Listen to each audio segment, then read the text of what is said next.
Assalamualaikum warahmatullahi wabarakatuh. Perkenalkan, saya Rizky Alifa Asri dari Akbid Bakti Asih. Saya merupakan peserta pelatihan Pekerti Banten 2020.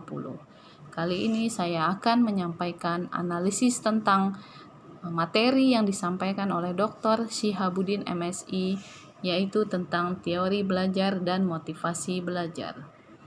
Tujuan khusus dari pembelajaran ini yaitu menjelaskan implementasi teori belajar di perguruan tinggi, menjelaskan motivasi belajar di perguruan tinggi, menjelaskan tuntutan belajar di perguruan tinggi. Kemudian kita masuk kepada definisi teori secara umum, yaitu analisis hubungan antara fakta yang satu dengan fakta yang lain pada sekumpulan fakta-fakta yang disusun secara sistematis, logis, empiris yaitu nyata, juga simbolis dalam menjelaskan suatu fenomena. Belajar merupakan aktivitas sadar dan menetap yang dilakukan oleh manusia sebagai individu dalam berinteraksi dengan lingkungannya yang mengakibatkan perubahan perilaku, meliputi perubahan sikap, pengetahuan, dan keterampilan. Kemudian teori belajar adalah teori yang pragmatik dan eklektik, Teori dengan sifat demikian hampir dipastikan tidak pernah mempunyai sifat ekstrim. Tidak ada teori belajar yang secara ekstrim memperhatikan mahasiswa saja atau mementingkan aspek dosen saja atau kurikulum saja. Oleh karena itu, teori belajar dibagi menurut ahli. Aliran psikologi dibagi menjadi 5 aliran. Yang pertama, aliran mahzab, tingkah laku, menekankan pada hasil dan proses belajar. Yang kedua adalah aliran atau mahzab kognitif yang menekankan pada proses belajar. Yang ketiga, aliran humanistik yang menekankan pada isi. Kemudian yang keempat yaitu aliran konstruktivistik. Yang kelima, aliran sibernetik menekankan pada sistem informasi yang dipelajari. Baik, kita akan bahas satu persatu aliran tersebut. Yang pertama yaitu aliran atau mazhab tingkah laku menekankan pada hasil dari proses belajar. Yang jelas di sini mendeskripsikan bahwa belajar merupakan aktivitas yang dapat mengubah perilaku individu dan perilaku tersebut dapat dipelajari dan dijelaskan secara ilmiah sebagai respon terhadap stimulus.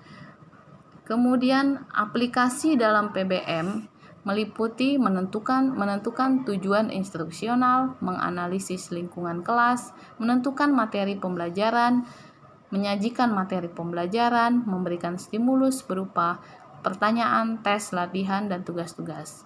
Yang ini biasa kita lakukan di kelas sebagai dosen kepada mahasiswa. Kemudian yang kedua, aliran atau mazhab kognitif, yaitu menekankan pada proses belajar.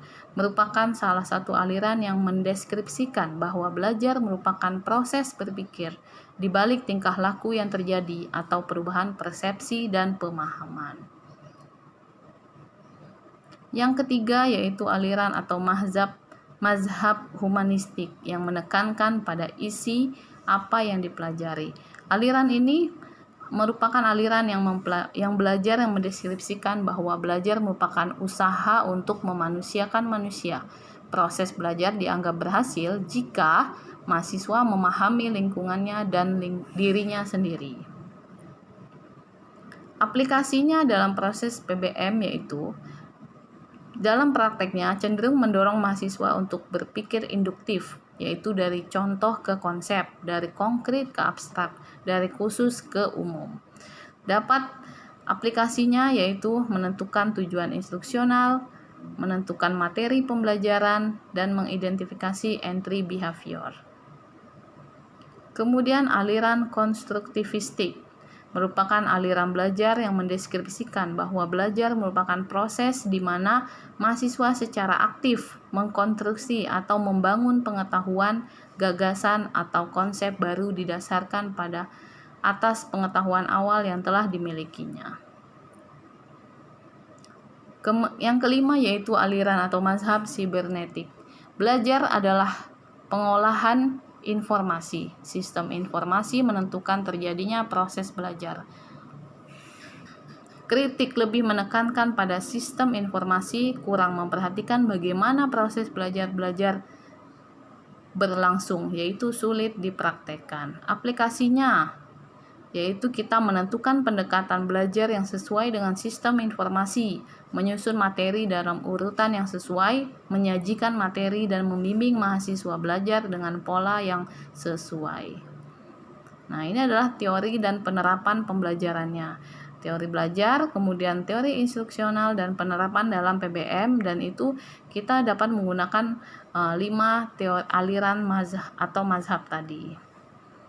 Bagaimana sukses dalam belajar? Sukses dalam belajar bila tujuan belajar tercapai, yaitu mahasiswa dapat mengetahui, menjadi diri sendiri, melakukan, dan kooperatif atau hidup bersama. Jadi harus ada timbal balik antara mahasiswa dengan dosen. Kemudian bagaimana kiat-kiat sukses?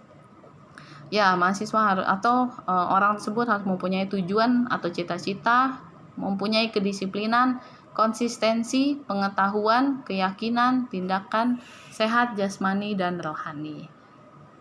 Sekian analisis dari saya, kurang lebihnya saya mohon maaf apabila ada kesalahan dan kekurangan di mana-mana saya sampaikan. Terima kasih. Mohon maaf apabila banyak salah. Assalamualaikum warahmatullahi wabarakatuh. Mohon di like, komen, dan subscribe. Terima kasih.